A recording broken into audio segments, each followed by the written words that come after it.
Hey guys, Jennifer, happy Monday. Ready to talk about real estate a little bit. And there are several mistakes that I see lots of agents make. You might have seen them too, especially if you've been in this business for a while. And sometimes when you know what to look for when it comes to what not to do, you can catch yourself whenever you're starting to do that thing and readjust. But you have to be aware of what they are. And so just want to go through maybe not the top three, but three big ones that agents tend to make. And the first one is chasing every little shiny thing because they're convinced that that is going to be the magic bullet that is going to get them all this business. Well, if I spend all my money advertising here, oh wait, no, if I pay for leads from this source, oh wait, no, this CRM, this is what's going to be the change in my business. And they spend all this money on things and they just chase and chase and chase. And listen, guys, talk to the top producers in your office, in your area that you're friends with.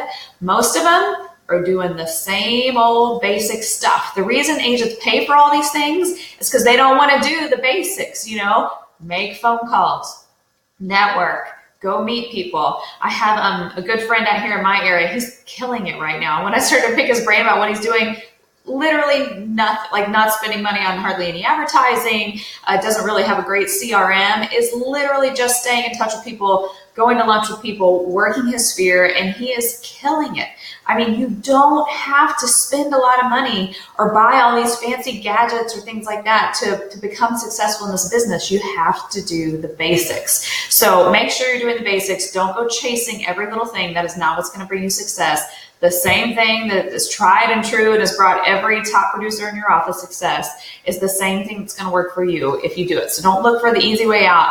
Just do the basics. The second one is agents give up too soon. You have to have a mentality that this is a long game. It's going to take you, especially if you're newer, it's going to take you a little while to get going. So like side note, I'm training for a marathon right now.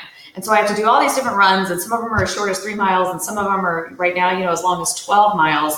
And it's funny how the 3-mile run sometimes will be just as hard as a long one because my mindset is it's only 3 miles. Why am I not done yet? Whereas if I have a mindset that like, okay, I'm going to be running for 2 hours today, I don't even, when mile 3 and 4 and 5 pass by, I'm not even paying attention because my mind is set on that long-term goal. You've got to set your mind forward because what happens is agents do the work. They start laying the groundwork, making the connections, nurturing those leads. And then because it's not turning into business quickly enough, they think, you know what, this isn't the job for me. And they get out of it. I'm just not going to be successful. I'm never going to sell a house. They don't realize how close they were to all of that groundwork, the foundation they had laid starting to pay off.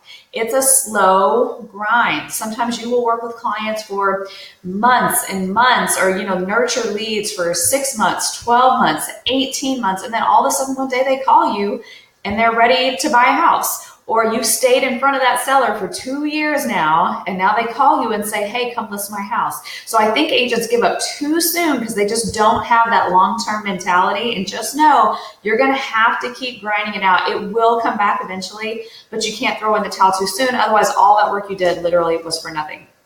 And the third one, I don't know how many times I've talked about this, but y'all, this is a business. You need a business plan. You need a schedule. You need to be working 40 hours minimum a week in real estate. I think that is the death trap of all of our job. The fact that we're independent contractors and don't have somebody managing us is we have to manage ourselves. If you are really bad at that, you need to get with your office manager or partner up with somebody and say, okay, look, I suck at this. I need you to hold me accountable and ask me, how often am I going to be in the office? Setting my schedule every week. Ask me to show you my appointments for the week. But you have got to treat it like a business. Schedule out all your appointments, your prospecting time, your admin time. Stick to your schedule. Get up out of bed, out of your yoga pants. Go to work. Even if it's in your home office, go to work every day.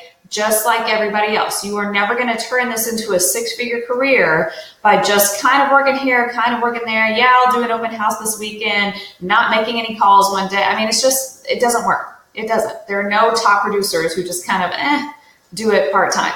You have to treat it like a real job. If you can avoid those 3 things, you will be doing better than 90% of the agents out there. And if you can get if you're in that top 10%, you can really start to get some business just by avoiding those pitfalls. So be aware of them. When you sense yourself, want to slack off one day or want to spend money on this new technology that you're convinced is going to be the thing that changes your business, really stop and reassess and say, am I doing the basics? Am I sticking to a schedule? Am I making phone calls?